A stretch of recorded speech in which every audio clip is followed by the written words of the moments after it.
You don't know me, and I don't know you, and I have never seen you, and you've never seen me. You don't know me, and I don't know you. All right. What are the Young Turks? We got a great, packed show for you guys today. Casper's out today. She's getting some award for best Armenian of all time or something like that. God bless her heart. I'm very proud of her. But we're going to do the show in 2 hours today. And we have a special appearance inside Rebel headquarters. General of the Augustus Legion, Aaron Wysocki, in from Pittsburgh, Pennsylvania. Thanks. How are you? Quite an introduction. Indeed. Aaron is, of course, one of our first ever web soldiers. He mauled so hard we hired him, okay, because that's how we do. Aaron, this is your actual first visit to Rebel headquarters, which is actually a little surprising. What's your initial impression? It's smaller than it looks on video. Oh, is that right? Yeah. Okay. All right. Well, it's gigantic. I don't know what he's talking about. It's palatial in here.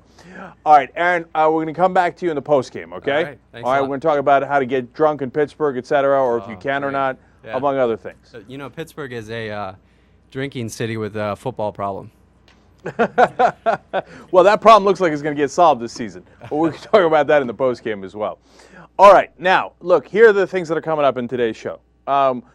Speaking of sports, LeBron James says that it might have been a racial thing, Cleveland's reaction to him leaving. Uh-oh, now I'm going to cause some trouble, man. Okay, what do I have time? Yeah, okay. All right, so number two, speaking of bloop, bloop, bloop, Carl Paladino, the governor in the governor's race in New York, that's the story of the day. Just hold on, it's coming in this segment. You're going to love what he said to a reporter. Okay, we got meltdown central.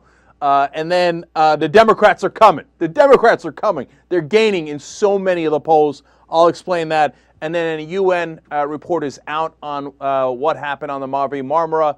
Did Israel execute some of the people on board? There is a conclusion. We'll give you that in probably the next segment. So let's get started. First, we got a celebration. Ladies and gentlemen, we got him.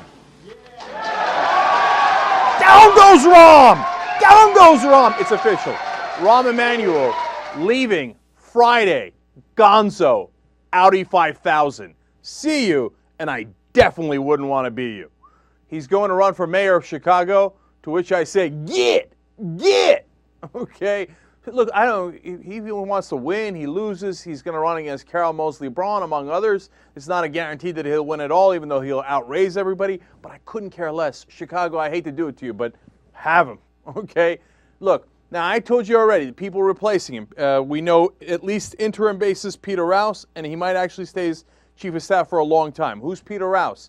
He's the guy who was chief of staff for Barack Obama when Obama was in the Senate. He was also considered at one point the 101st senator because he was, at the time, the chief of staff for Tom Daschle, the leader of the Democrats in the Senate. So he's been around a long time, knows the ropes, and of course, as always with Obama, massively part of the establishment, so Obama feels safe. You wouldn't want any outsiders, right? Now, but the jury's out on Peter Rouse. And what's my, overall feelings about this? If you couldn't already tell, let me see. Because I don't believe in that, I'd rather stick with the devil I know than the devil I don't know.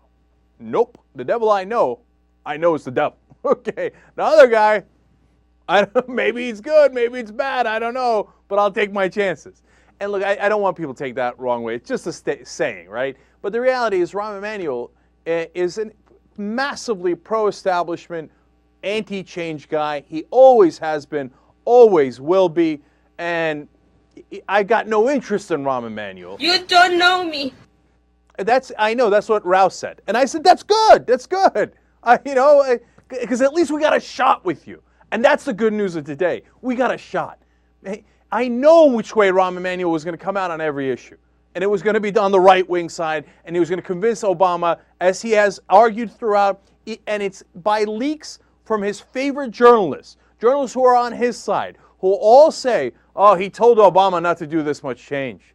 Oh, he warned him, you know what? You better stick close to the establishment and to what's going on in Washington, D.C. He's been wrong on nearly every issue. So today should be a celebration as we find out that Rahm Emanuel is leaving the White House. And a small last little prediction for you guys. I think it's a terrible choice by Rahm Emanuel for himself. All right? You know why? I mean, he's been jazzed about being mayor of Chicago for a long time. I mean, have at it, Hoss. Mayor of Chicago. Yeah, why don't you go be mayor of Topeka? Who cares? I mean, you were in I would argue, perhaps the second most powerful position on earth. The chief of staff for the president gets to decide who comes in, who leaves, what's on the agenda, what are the topics. You get to frame everything. That is enormous power for the United States and for the whole world. And you leave that to be mayor of Chicago? Thank God you've made a terrible decision. JR. Do you think it's probably one of these sometimes typical things where Obama, he'll kind of push someone out and then they'll say, well, I'm going for this other reason. Like maybe I'm maybe pumping a little bit of hope into this show. Maybe Obama's like, I kind of wanted this guy out of here, but I didn't want to just fire him. So then he kind of said, you should leave, but at least say you were going for something else. Because it's the last 2 years of his having first presidency, and he comes in strong at the end of things to get reelected. Jared, let me tell you something. I'm buying what you're selling, okay? Because as I was reading this stuff, a little bit of hope crept in. You know me. You don't know me. What? You do know me. And I do know you. And let me tell you something, okay? As much as I get cynical, as much as I know how the process works, and I get frustrated, in the end, I'm always optimistic, right? And it's because if it was just Rahm, then I'd say, nah, JR, he always wanted to go be mayor of Chicago, etc. It's Rahm, it's Larry Summers, it's possibly Tim Geithner, it's Orzag. There's some chance he's cleaning house. Now, unfortunately, the hope goes schwang, wang, wang as we see the replacements, right? But they can't be any worse. Did I say that? Please, God, I don't want to jinx it, okay? Let's put it this way. It's hard to be worse, right? So maybe it's a slight shift in direction, but we're not going to find out till after the elections, okay? But we will find out soon after the elections. Afterwards, if he comes out and he's like, hey, you know what? Look, we lost, probably because they'll lose at least some seats in the House, but whether they lose the whole House is in question. They'll certainly lose some seats in the Senate. If he comes out and says, you know what? I didn't hear the people clearly enough, I wish I'd had some clarity tonight. Maybe he comes out and says, well, this doesn't really make sense. But I'm going to repeat that so I have clarity tonight. He says, look, I like to have clarity tonight, right? So, and it says, I'm going to go for change. Then you'll know.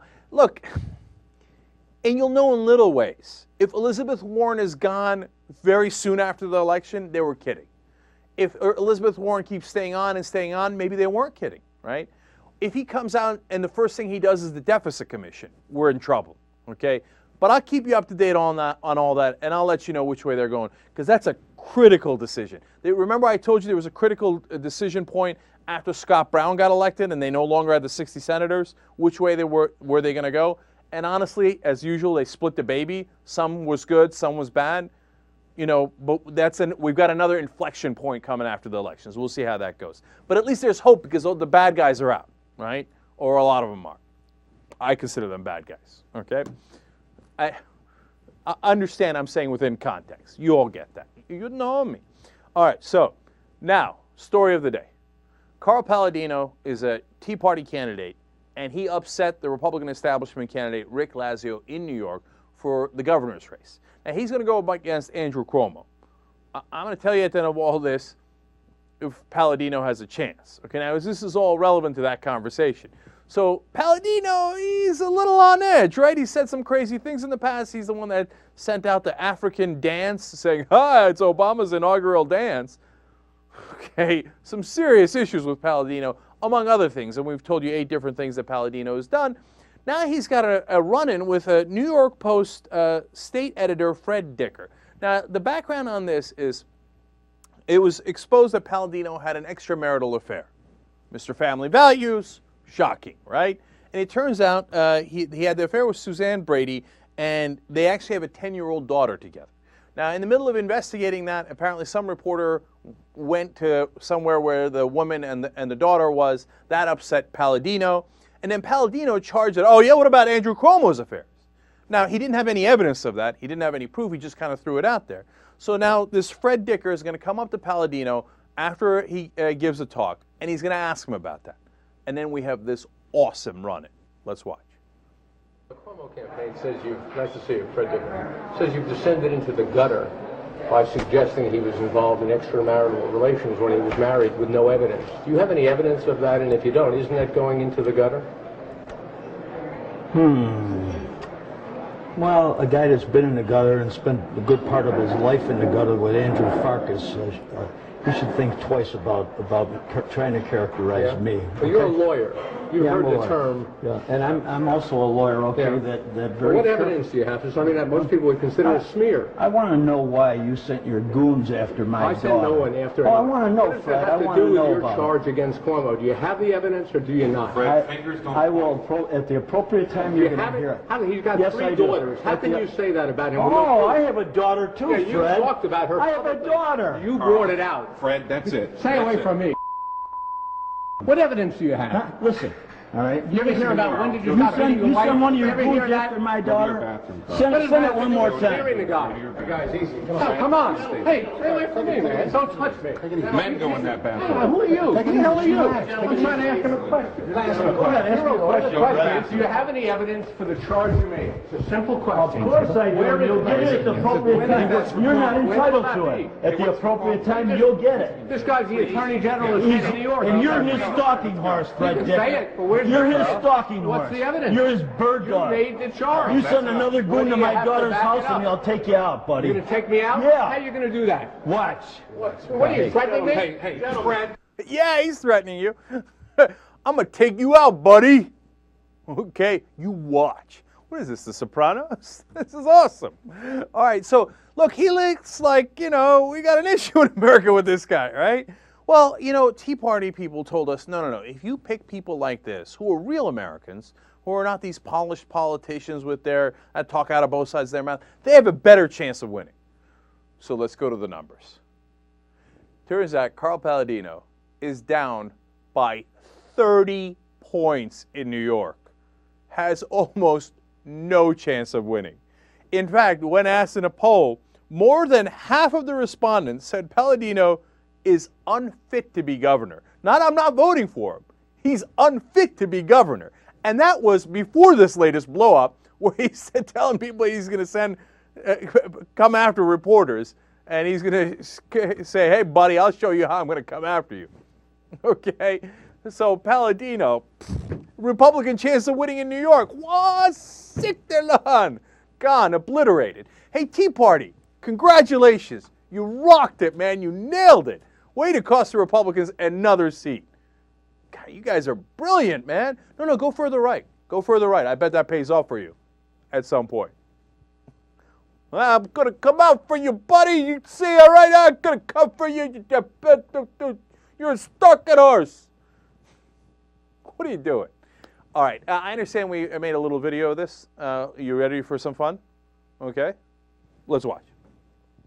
You're a lawyer. I'm a lawyer. That's my job. That's what I do. What evidence do you have for something that most people would consider a smear? I want to know why you sent your goons after my daughter. I sent no one after. Oh, I want to know. Send it one more time. Hearing the guy. The guy's easy. Come on. Hey, stay away from me, man. Don't Touch me on my studio. Who are you? Who the hell are you? I'm trying to ask him a question. Touch me on my studio. Do you have any evidence for the charge you made? It's a simple question. Of course I do. You'll get it at the appropriate time. You're not entitled to it. I don't give a damn what you think you are entitled to. At the appropriate time, you'll get it. You're his bird dog. You made the charge. You send another goon to my daughter's house and he'll take you out, buddy. You're going to take me out? Yeah. How are you going to do that? Watch. What are you, threatening me? Are you threatening me? Are you threatening me? Are you threatening me? Are you threatening me? Are you threatening me? Are you threatening me? And Patterson too, right? Kissed his butt. And Spitzer's butt. And Pataki's butt. You're so out of line. Okay, thank you very much. You're so out of line. Okay, you're in line. You are out of order! You're out of order! You're out of order! Well, I'm telling you what. Get out of my face. Step back a little bit. Are you threatening me? Are you threatening me? Are you threatening me? I need Roleos for my bunghole! I need Roleos for my bunghole! TYT style. By the way, I heard Paladino later told a reporter, We're looking for you. We gonna find you. I'm letting you know now. Okay, I'm having fun with this. By the way, what's a bird dog? Did you guys notice that? Is that what he said? He said, "You're his bird dog." Are there bird dog hybrids I'm not aware of? Somebody email me or tweet me at twitter.com/theyoungturks. I don't know what a bird dog is. Okay, so that's Paladino for you. Nothing but fun. Now, look, I'm going to go on other Republicans and Democrats, et cetera, too. But look, let's be fair here. I want to correct something that happened on an earlier show because I didn't know the context, and I want to tell you what the context is, okay?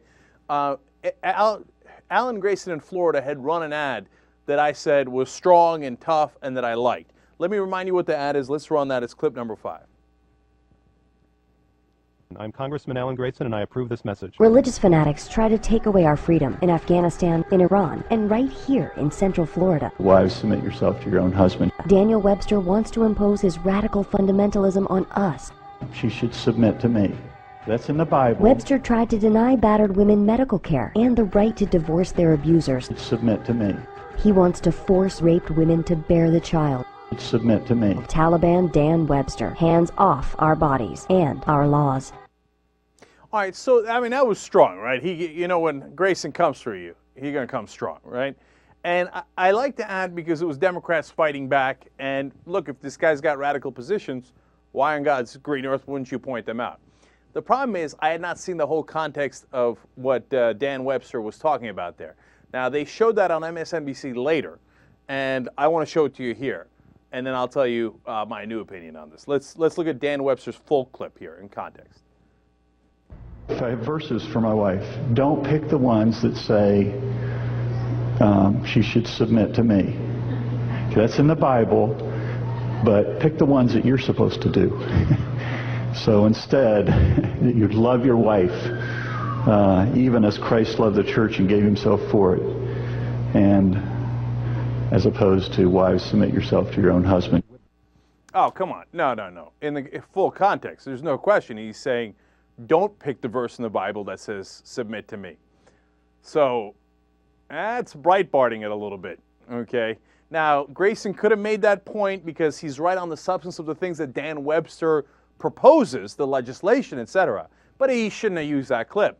Totally out of context, and I got to rule against him. No. Look, you know me, I love the strength, right? And I like going after him. But there's a line. In the end, we don't want to be like them, right? And I don't mind, going guns barrel. Do I have that?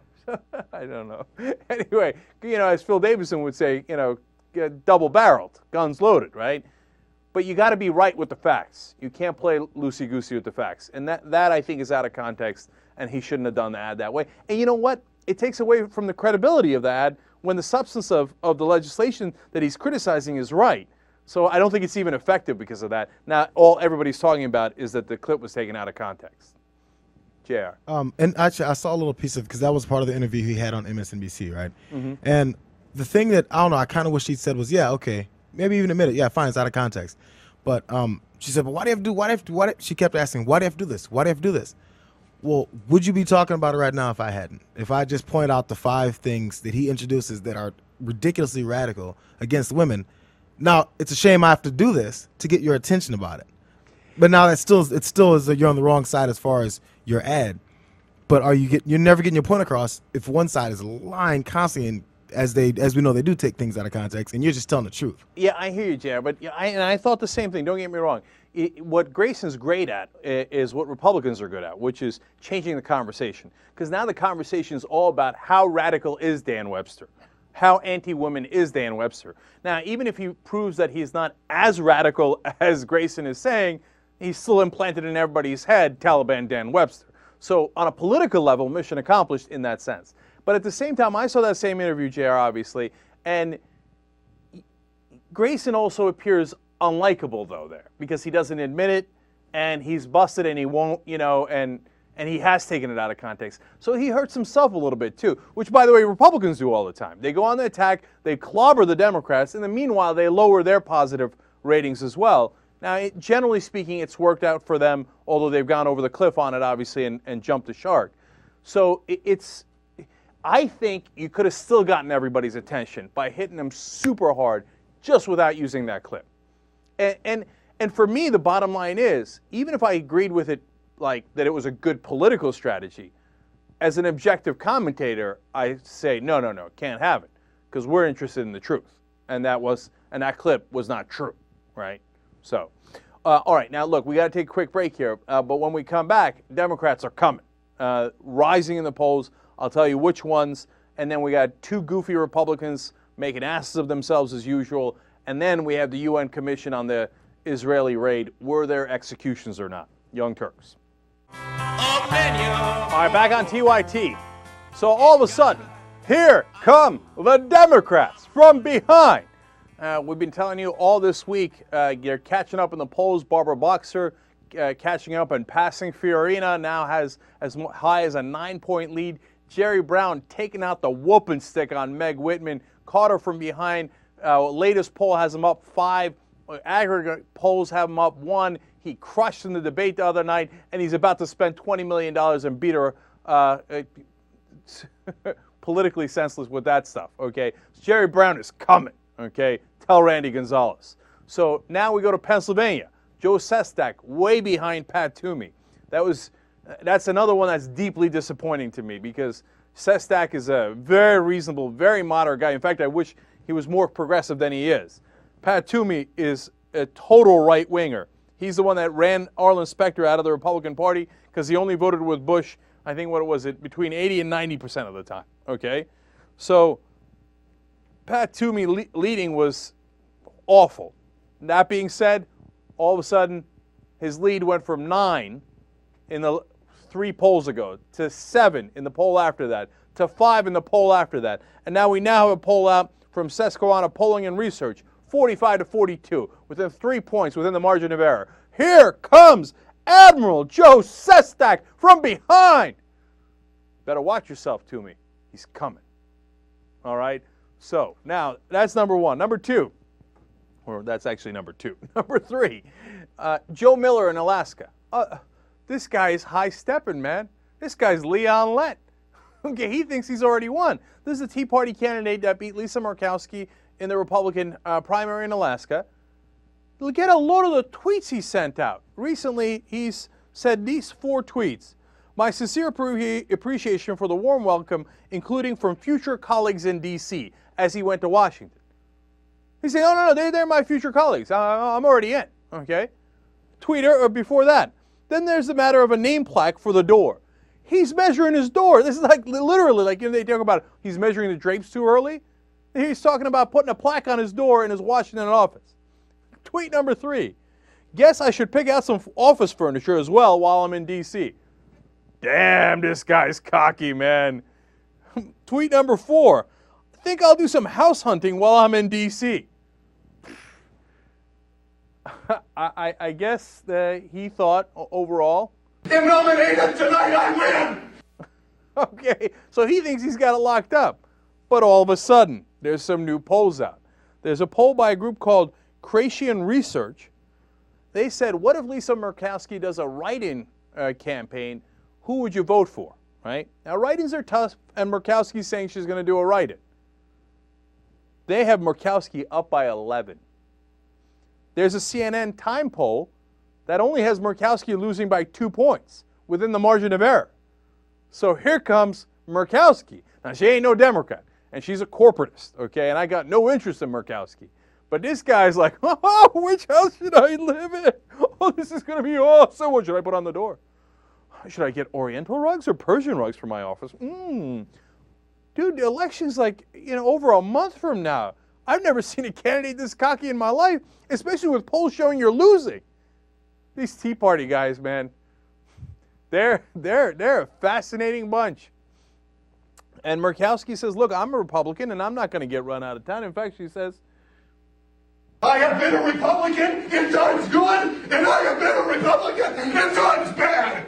She says, times might be bad now, but I'm coming. Tell Randy Gonzalez and tell Joe Miller. Apparently nobody told Joe Miller. That's why Joe Miller's like, what? What? What's going on? Oh, please let Joe Miller loose. On cockiness alone, please let him loose. Let him loose to somebody. Of course, I'd love it if they split the vote in the Democrat one. It's Alaska. We could always have hope. Okay. All right, so that's Joe Miller. And now we go to number 4, Linda McMahon. So Linda McMahon, of course, is running for the Senate in Connecticut. She's the Republican in the race, and she's also, of course, one of the owners of the WWE, along with her husband, Vince McMahon. She makes $46 million a year. Okay, and those are the folks that invented the elbow from the sky. All right, so that's her perspective, and she's going to spend a lot of money on her campaign. It's a free country. God bless her heart, she's allowed to do that. Okay, now, and she's gone after Blumenthal, et cetera. So, but people wanted to ask her, hey, are you in touch with the common man in Connecticut, and how do you feel about the minimum wage? Now, she had an interesting quote about that. She said about the minimum wage, quote, "The minimum wage now in our country, I think we've set that, so there are a lot of people who have benefited from it in our country, but I think we ought to review how much it ought to be, whether or not we ought to have increases in the minimum wage." Now, all the reporters on the scene thought, oh, wow, she's saying we should review the minimum wage, see if we should keep it at that level or lower it, right? And so is she going to cut the minimum wage? Now, then she takes enormous heat. Everybody writes it up, right? And she makes $46 million a year. And then here's the second part of it. They're like, oh, by the way, do you know what the minimum wage is? And she's like, no idea. Okay. Now, look, if you're running for office, I don't expect, a person out there, an accountant, a plumber, a dentist, to know what the minimum wage is necessarily, although if you're hiring somebody, you probably know, right? But if you're running for office, you got to know the minimum wage. She's like, I don't know, I have no idea. They're like, by the way, it's $7.25. She's like, oh, really? Huh, interesting. She just, by the way, laid off how many workers recently? Let me get this right for you guys. 10%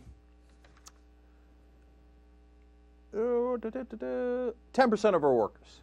So she just recently laid off 10% of her workers, and she's making all this money, doesn't know what the minimum wage is. I'm going to repeat that so I have clarity tonight. Laid off 10% of her workers.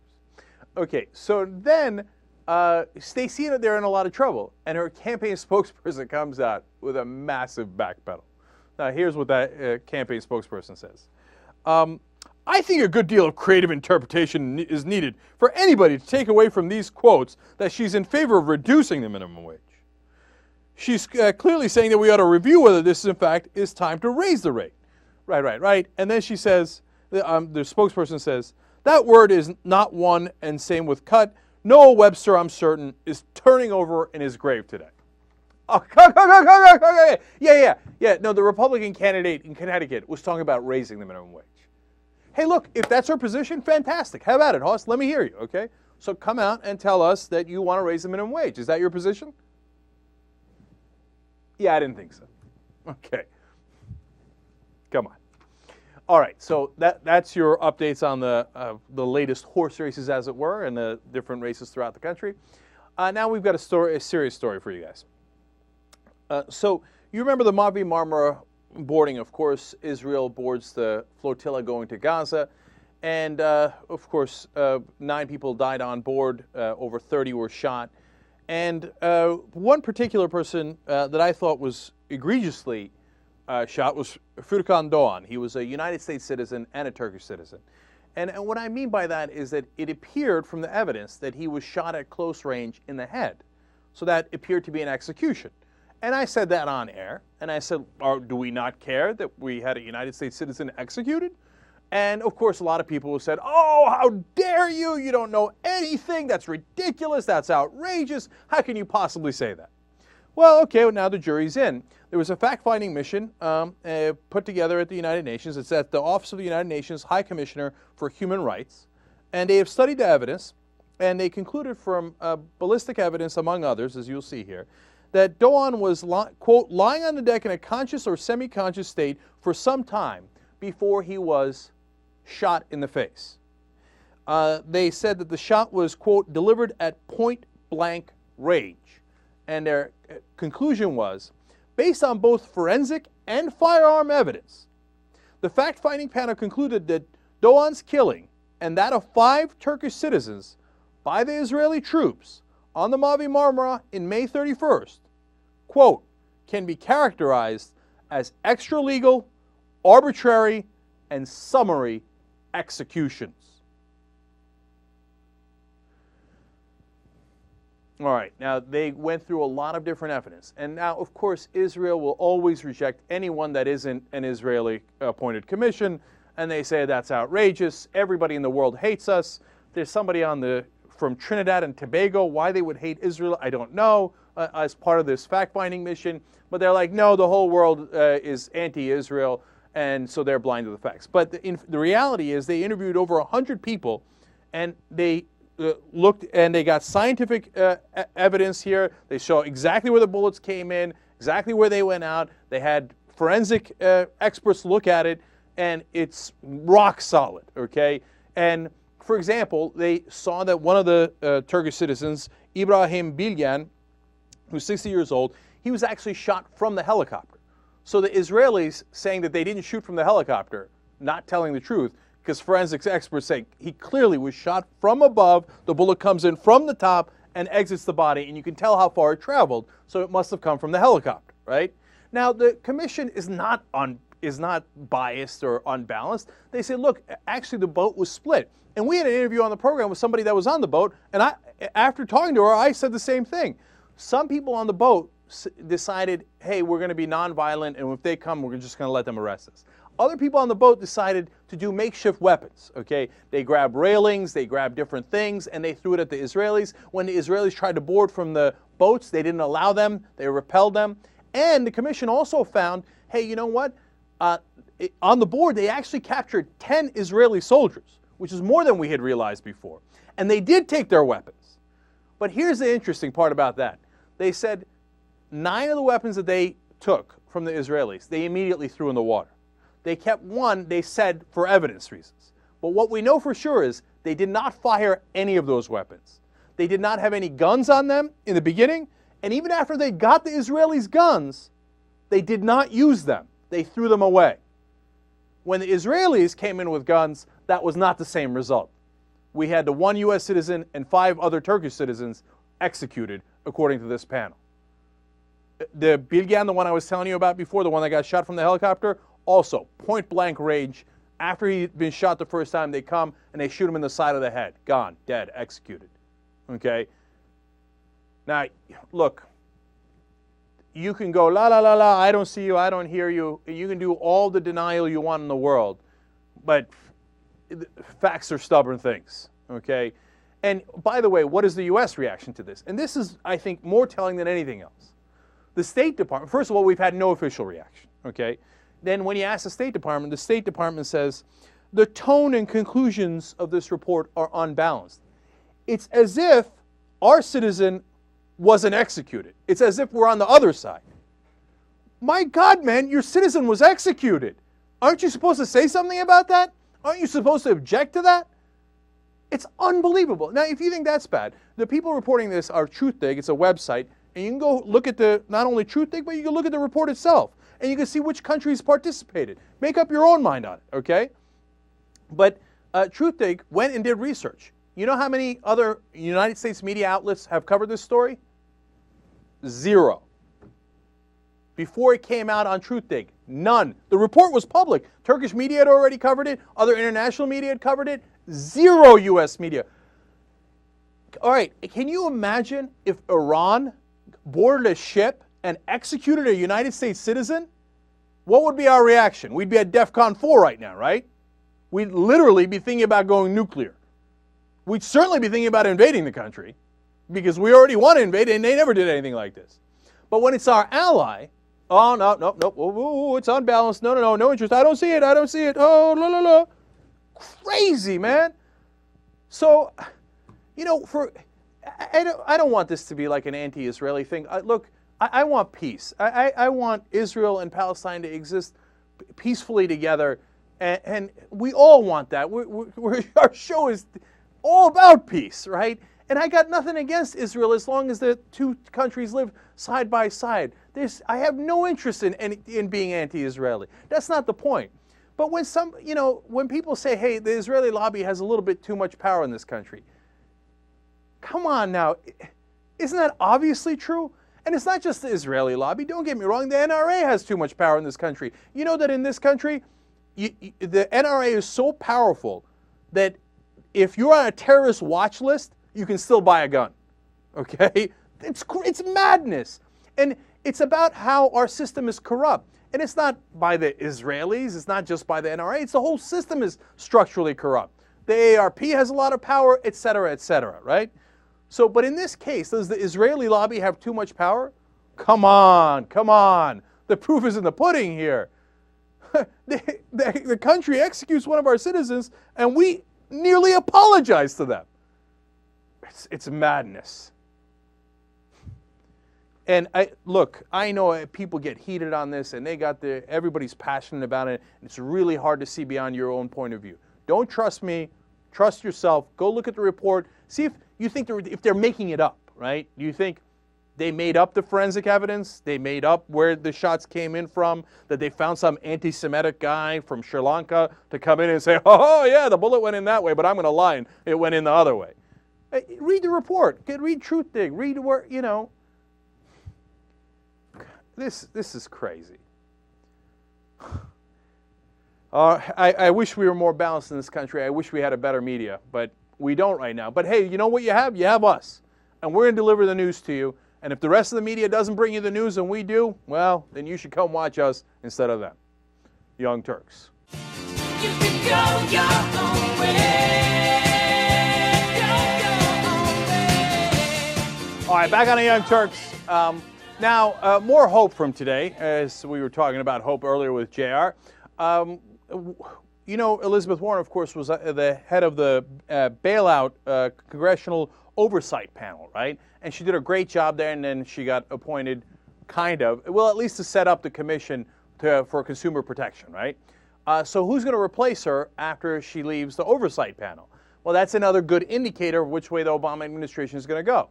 You know who they picked? Ted Kaufman. That's fantastic. Ted Kaufman, of course, the current senator from Delaware, after his term is up in November, then and he served it actually through January, then he will go and be the head of the Oversight panel. Now, that's a guy we can definitely trust to actually do some regulation and to do some real oversight over the government. So that's a terrific pick. And so give credit to the Obama administration and the Democrats on that one. Yes. Can I drink this for you? Sure. I mean, your latest jank, which brings things down. Yes, go for it. Well, as he said, the reason he was being so hard on the people of the financial institutions and all is because he knew he was leaving, and he knew they would target him for re-election. Now he's back in an official position. He's pressure again to wing it. And I'm going to say that again so there's no miscommunication tonight. You can trust Ted Kaufman. No, JR, I hear what you're saying. But no, that was in order to get elected, right? And because it depends on how much money they're going to raise against you, how much money they're going to spend against you, et cetera. This is just being on a panel. He doesn't have to worry about getting elected to the panel. So it's a different situation. Now, if you said, hey, is he going to be concerned about the job he gets after the panel and have the millions of dollars that the banks will give him, et cetera? Well, that's where Kaufman has proved himself, because he's already shown that he doesn't give a damn about that, and he really does believe in oversight and regulation. So I hear you, but I don't think that's the case at all. I think Kaufman's probably going to come. Both barrels, guns loaded. Okay. So now, another good news. You remember yesterday I told you Henry Waxman and the Democrats have proposed a compromise on net neutrality, meaning they had compromised net neutrality, and they were going to get a deal that the AT&T and the Verizons and the guys who provide the cables for the internet were a little unhappy with, but overall they were like, well, at least it doesn't get regulated by the FCC, which is just a disaster. Well, guess what happened? The Republicans, just because they're blocking everything, blocked it. And so AT&T and Verizon were a little like, no, wait, I'm not sure. They're like, we didn't love that deal, but the FCC would be worse. It got scuttled. And Waxman said, all right, damn you to hell, all right? I was trying to do a compromise, and I was going to make all the companies happy. Google was going to be happy. Verizon was going to be happy. They were going to donate to us. They were going to donate to you. Everybody was going to be happy, except the American people, of course, but who cares about them? It's like, you ruined it. Okay, go for it. And then now the FCC is going to regulate it. Hey, so we wind up winning a little bit. I hope. FCC hasn't regulated it yet. If it does, then it's a win. But today's development is a good one. Now, speaking of them blocking everything, the Republicans are blocking all the recess appointments. Or they don't want Obama to do recess appointments, which the president sometimes do when, of course, the Congress is not in session. But what's amazing about this, of course, is somehow they got the Democrats to go along with them. Harry Reid has agreed to bring the Senate technically back in every 3 days, so they are technically not in recess, so that his own president cannot appoint anyone during the break. Profiles of courage. Okay, now why did he do that? Because the Republicans said, oh yeah, if you do that, we're going to go nuclear, and we're going to make you resubmit everybody all the way from the beginning. Okay, now that's a pain in the ass, etc. But two quick points on that. You remember the Democrats ever saying that when Bush was in charge? I got to be honest with you. Now, you know I follow politics very, very closely. That's the first time I'd ever heard of that senatorial maneuver, okay? I didn't even realize it existed, because when the Democrats were in the minority and there was a Republican president, the Democrats never even considered using it. And as soon as the Republicans have a chance, they're like, what are you talking about? Both barrels, guns loaded. Going nuclear, okay? So what are you going to do now? So to be fair to Harry Reid, he's in a little bit of a tough spot. But also to be fair to Harry Reid, how come he never pulled that move, right? How come the Republicans get to do this every time? And you know what? Here's another way you could have done it. If I was Harry Reid or I was the president, I'd say, oh, you know what? That's interesting, Mitch. You want to go nuclear? Have at it, Hoss. I'll run against it, okay? I'll do my recess appointments, and when you block things, and I'll come out and do a press conference, and I'll show a chart, as we've shown on this show, that shows the unprecedented, record-breaking number of appointments that you have held up. We cannot do business. We cannot, not just in this town, not in just regulations, not in just the government, but on the judiciary and on positions involving homeland security. Those positions are empty now because of you, and you've broken all records. You're off the chart in the number of appointments that you have blocked. So you want to have that fight? Bring it. But they're Democrats, so of course, inconceivable, right? Now, go to the other side. How about the Republicans? What are they doing? The Tea Party folks, for example, well, they love to go over the top. So the latest cute little thing from the Tea Party is a Tea Party coloring book for kids. Woohoo! So what's in the coloring book? Well, we find out that it says, first of all, I love Wayne Bell, the guy who's put together the book, says, we're not really making a political statement. Now, let me read you some of the things that are in the book and see if you think it's a political statement. It says in the coloring book, government-run healthcare cannot be the only choice. When taxes are too high, the high tax takes away jobs and freedom. Which 5-year-old is interested in this? 7-year-old? 9-year-old? I don't think they do coloring books that late, but I'm not sure. I mean, you name it. Who the hell's interested in taxes and healthcare reform in a coloring book? But it goes on. It says in the book, in 1773, we had a Tea Party, and this led to freedom from high taxes. Today we're having another Tea Party, and this will lead to freedom from high taxes again. Now, of course, these people are enormously ignorant of history. The real Tea Party in 1773 was because they cut taxes for a corporation in England, thereby giving them a competitive advantage. It was actually over tax cuts that we had the revolt. Never let the facts get in the way of a good coloring book. So, by the way, first of all, as far as kids are concerned, this is the world's worst coloring book. I've never known a kid in my entire life who gave a damn about tax cuts or tax raises or government-run health care or non-government-run health care. So it's amazing. But the reason they do it is because, you know how we always talk about projection on the show? Republicans project, right? See, every once in a while you see like a Texas board, what they put in the textbooks, and what they always say when they get into the textbooks is, oh, these liberals, they're brainwashing the kids from an early age, and they're telling them Benjamin Franklin didn't believe in religion. By the way, that's not even in the textbooks, but it's totally true. They're telling them all these things like, oh, the founding fathers were liberals or something. That's also not in the textbooks, but totally true. But they make up, because all the liberals are brainwashing people. When given the first opportunity, they're like, oh, let's do a coloring book and talk about tax cutting. Why? Because they believe in brainwashing kids. I'm not even going to go into the church issue, okay? But this is clear enough right here. Finally, when they asked Wayne Bell about it, and they said, look, this seems a little political, etc., he said, quote, I'm a salesman, okay? First and foremost, I sell coloring books, for crying out loud. I like that excuse. Okay. All right. And, by the way, to be fair to Wayne, it's selling really well. So maybe he was right. As long as people buy it, right? Free country. All right. Now, speaking of people doing things for money, LeBron James, of course, famously not only went from Cleveland to Miami to play basketball, to take his talents to South Beach, as he said, but he did a whole hour-long TV show where he rubbed it in Cleveland's face. He's like, oh, yeah, it's not a big deal, but I will be going to South Beach off the top rope. Washington. And that was called The Decision, right? And now some people in Cleveland got upset. The owner was very upset. Boy. There we go. I get excited. Okay, you know why? Because I'm... Both barrels, guns loaded. Okay. So the people in Cleveland got upset. And the owner was very upset, and he said, that this is outrageous, and he's being narcissistic, etc.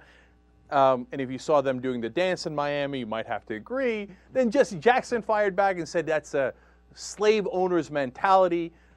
Now, I'll give Reverend Jackson credit for coming up with an interesting and provocative idea, but I think he jumped the shark on that one. Okay?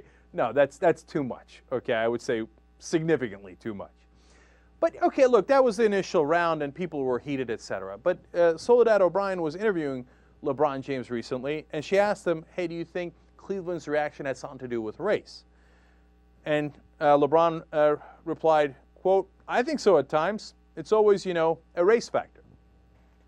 And his 28-year-old manager, one of his closest advisors actually, Maverick Carter, also said that race, quote, definitely played a role in some of the stuff coming out of the media, things that were written for sure. I got to be honest with you, not buying it at all, okay? So what, Cleveland is upset because the black guy left? But wait a minute. They loved you. They didn't want you to leave. So how does that make any sense? If they were racist, wouldn't they want you to leave? And would they have been less angry at you if you were Craig Elo or if you were Dirk Nowitzki? I just don't even see the logic in it. I mean, I see what Jackson is saying, although I don't agree with him, about the owner, about how he feels ownership and possession of LeBron James. I think he's way over the top, but at least I get the logic. I don't get the logic of the town is racist, hence they didn't like me leaving for Miami. No, I got a rule, no. Almost hell no. JR, thoughts? Well, I didn't read exactly as how it went, because when I first heard just the headline of it, I thought they were saying the reaction. Not the fact that they want him to leave, but the fact that he left them. They don't like him, and it's such a visceral reaction. It's like, this guy has this kind of power over us. And it's kind of like and which maybe could still be a stretch, but I thought that's where they were going with it. Like, they disliked him because he's this guy, and it's an easier way to look down on the black guy. I don't know. That's what I'm trying to find. I'm not even sure the context they were asking this in. I'm coming from a blank I hear point. you, and that's a good point, and my guess is that's where the logic, comes in, and that's what they're thinking, their rationale. Still totally not buying it. I mean, the town called you King James. They had gigantic posters of you all over town, King James. Were they racist back then? No. You know what? You're putting me over the top, JR. You're making me go here. Hell no! I don't mind your positioning, because like I was saying, I don't know the deep details of how it was asked or what the question was. But there's a poster up on the side of a building. I'm sure there's plenty of people in Cleveland that went to those games and still didn't like him. I mean, just because the team and the ownership and whoever paid for that stuff puts it up doesn't mean everybody's like, yeah, I'll give you $100 to help put mine up. That they were racist? There's no case. There's no case that. No, that's what I'm saying. And in reality, even if they had some kind of proof and saw that, they have to realize, don't say that. Yeah, don't say yeah, even if it doesn't get you anywhere. Don't say it. It doesn't get you anywhere. Yeah, that's crazy. It's crazy to say, even if you think it. Right? And he probably feels hurt because he feels like he had a connection with the Cleveland fans, and now he's thinking, you don't know me, and I don't know you. You know what I'm saying? All right, one more quick story for you here. Chad Ochocinco had a cereal coming out in Cincinnati called Ochocinco's. Who wants to eat that? Okay, but apparently we run into a little bit of trouble here because he had a phone number on there, which is for a very good cause, for charity, to feed the children, right? Now, he said on the website, he asked people to order cereal because he said, quote, start your day with a little sugar. which I don't think is the greatest message to kids, but nonetheless, okay, you know, he's out there. He's Ochocinco, and I like him overall. I like that he's flamboyant and he's having a good time, right? He's an interesting character. But it turns out if you call the number, it's a porn line. Hey, sugar, is more in the lines of what the phone line says. So now we got trouble. They're in a panic. They're, you know, recalling the product. They're like, no, don't call the number. Don't call the number. But I get something else out of this. My God, how many porn lines are there out there? I mean, we're doing a story almost every month. We're like, oh, they put a political number up or they put a charity number up, and it turns out it was a porn line. It was a she-male line, or it was a bald chicks line, or it was a diaper line. Okay? So, man, if you misdial a 1-800 number, you're going to get porn. That's my conclusion from this. And by the way, I looked into it. You know where the cereal was made and the error happened? Pittsburgh. Gee, I wonder why that happened. Young Turks. Baby, you know